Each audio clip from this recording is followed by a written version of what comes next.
குறளும் கதையும். அதிகாரம் வான் சிறப்பு. குறள் எண் 11. குறள். வானின்று உலகம் வழங்கி வருதலால் தான் அமிழ்தம் என்றுணரற் பாற்று. தெளிவுரை.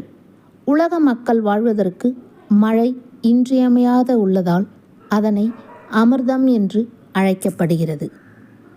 குறளுக்கான கதை. மன்னன் உணர்ந்த உண்மை. ஒரு நாட்டில் ஒரு மன்னன் இருந்தான். அவனுக்கு பெருமை அதிகம்.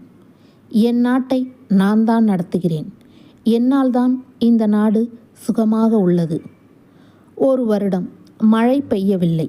நதிகள் வறண்டு போனது, வயல்கள் உலர்ந்தது, மக்கள் உணவு இல்லாமல் தவித்தனர். மன்னன் எதையும் செய்ய முடியவில்லை.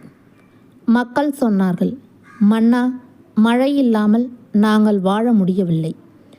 அப்போதுதான் மன்னன் உணர்ந்தான், மனிதனால் எல்லாம் முடியாது, மழைதான் உலகத்தை வாழ வைக்கிறது. சில நாட்கள் கழித்து மழை பெய்ய ஆரம்பித்தது. நாடு மீண்டும் செழித்தது. மன்னன் மக்களிடம் சொன்னான், இந்த மழைதான் உண்மையான அமிர்தம் என்று. நாமெல்லாம் இதை மதிக்க வேண்டும். கற்றுக்கொள்ள வேண்டியது, மழை இல்லாமல் வாழ்க்கை இல்லை. இயற்கை மனிதனை விட பெரியது.